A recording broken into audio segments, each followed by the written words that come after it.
Sejam todos bem-vindos ao canal Companheiros da Luz. Leitura do livro Mecanismos da Mediunidade.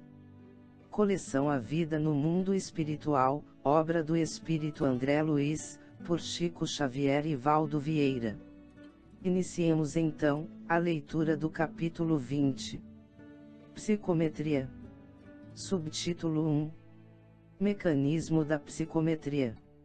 Expondo algumas anotações em torno da psicometria, considerada nos círculos medianímicos por faculdade de perceber o lado oculto do ambiente e de ler impressões e lembranças, ao contato de objetos e documentos, nos domínios da sensação à distância, não é demais traçar sintéticas observações acerca do pensamento, que varia de criatura para criatura tanto quanto a expressão fisionômica e as marcas digitais. Destacaremos, assim, que, em certos indivíduos, a onda mental a expandir-se, quando em regime de circuito fechado, na atenção profunda, carrega consigo agentes de percepção avançada com capacidade de transportar os sentidos vulgares para além do corpo físico, no estado natural de vigília. O fluido nervoso ou força psíquica, a desarticular-se dos centros vitais, incorpora-se aos raios de energia mental exteriorizados, neles configurando o campo de percepção que se deseje plasmar, segundo a direção da vontade, conferindo ao espírito novos poderes sensoriais. Ainda aqui, o fenômeno pode ser apreendido, guardando-se por base de observação as experiências do hipnotismo comum, nas quais o sensitivo, muitas vezes, pessoa em que a força nervosa está mais fracamente aderida ao carro fisiológico, deixa escapar com facilidade essa mesma força, que passa, de pronto, ao impacto espiritual do magnetizador. O hipnotizado, na profundez da hipnose, pode então, libertar a sensibilidade e a motricidade, transpondo as limitações conhecidas no cosmo físico. Nestas ocorrências, sob a sugestão do magnetizador, o sujeito, com a energia mental de que dispõe, desassocia o fluido nervoso de certas regiões do veículo carnal, passando a registrar sensações fora do corpo denso, em local sugerido pelo hipnotizador, ou impede que a mesma força circule em certo membro, um dos braços por exemplo, que se faz praticamente insensível enquanto perdure a experiência, até que, ao toque positivo da vontade do magnetizador, ele mesmo reconduza o próprio pensamento. Revitalizante para o braço inerte, restituindo-lhe a energia psíquica temporariamente subtraída. Subtítulo 2. Psicometria e reflexo condicionado.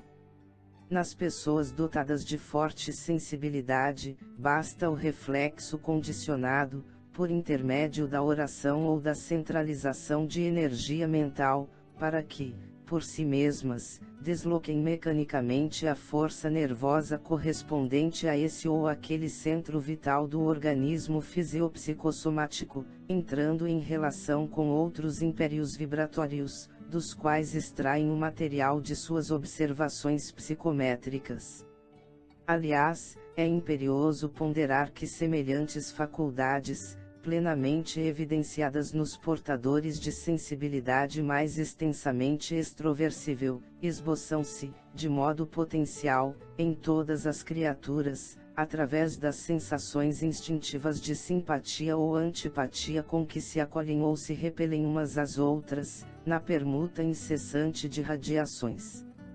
Pela reflexão, cada inteligência pressente, diante de outra, se está sendo defrontada por alguém favorável ou não, a direção nobre ou deprimente que escolheu para a própria vida. Subtítulo 3.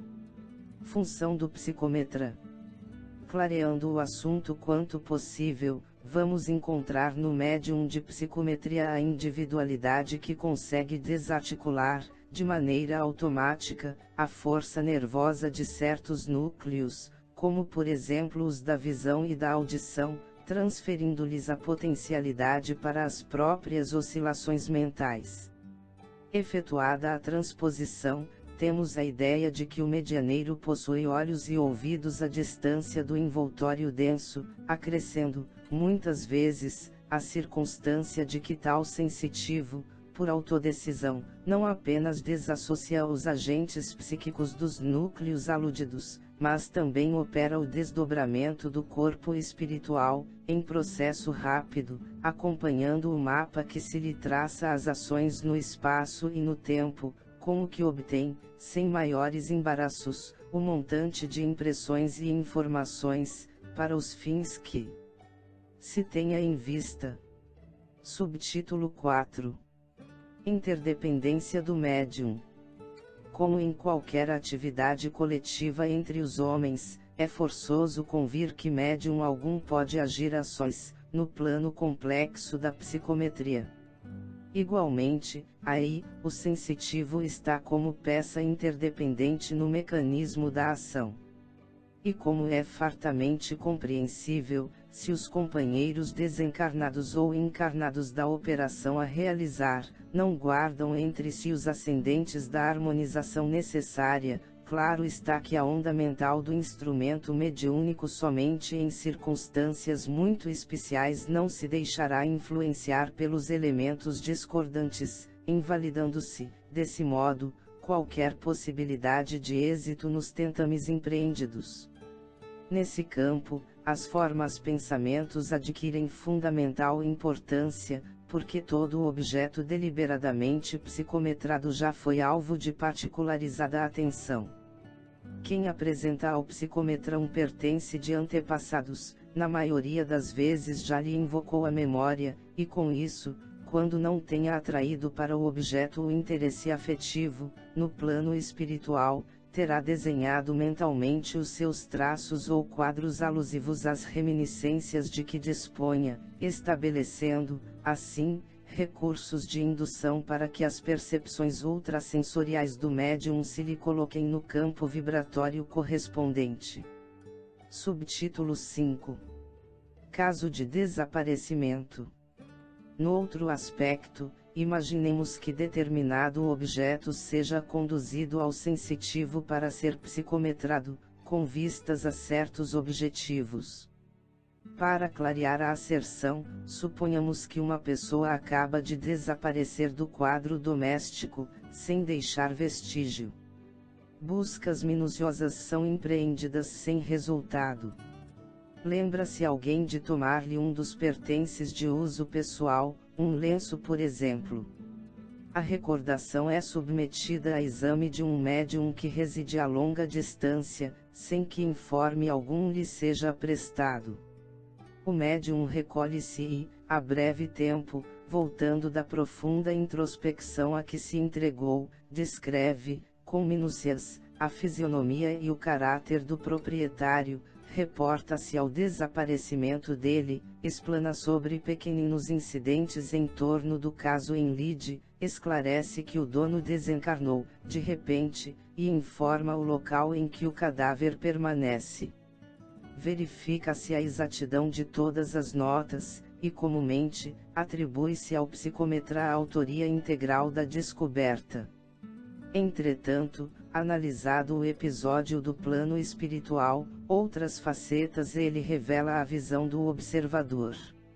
Desencarnado o amigo a que aludimos, afeições que ele possua na esfera extrafísica interessam-se em ajudá-lo, auxílio esse que se estende, naturalmente, à sua equipe doméstica.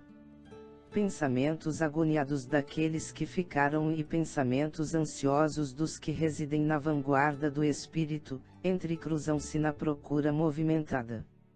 Alguém sugere a remessa do lenço para investigações psicométricas e a solução aparece coroada de êxito. Os encarnados veem habitualmente apenas o sensitivo que entrou em função, mas se esquecem, não raro, das inteligências desencarnadas que se lhe incorporam à onda mental, fornecendo-lhe todos os avisos e instruções, pertinentes ao feito. Subtítulo 6. Agentes induzidos. Todos os objetos e ambientes psicometrados são, quase sempre, francos mediadores entre a esfera física e a esfera extrafísica, à maneira de agentes fortemente induzidos, estabelecendo fatores de telementação entre os dois planos. Nada difícil, portanto, entender que, ainda aí, prevalece o problema do merecimento e da companhia. Se o consulente e o experimentador não se revestem de qualidades morais respeitáveis para o encontro do melhor a obter, podem carrear à presença do sensitivo elementos desencarnados menos afins com a tarefa superior a que se propõem, e, se o intermediário humano não está espiritualmente seguro, a consulta ou a experiência resulta em fracasso perfeitamente compreensível. Nossas anotações, demonstrando o extenso campo da influenciação dos desencarnados, em todas as ocorrências da psicometria, não excluem, como é natural, o reconhecimento de que a matéria assinala sistemas de vibrações, criados pelos contatos com os homens e com os seres inferiores da natureza, possibilitando as observações inabituais das pessoas dotadas de poderes sensoriais mais profundos, como por exemplo na visão, através de corpos opacos, na clarividência e na clareaudiência telementadas, na apreensão críptica da sensibilidade e nos diversos recursos radiestésicos que se filiam notadamente aos chamados fenômenos de telestesia. Chegamos ao final deste capítulo. Não percam o próximo de número 21. Desdobramento. Muito obrigado, boa reflexão, que Jesus abençoe a todos.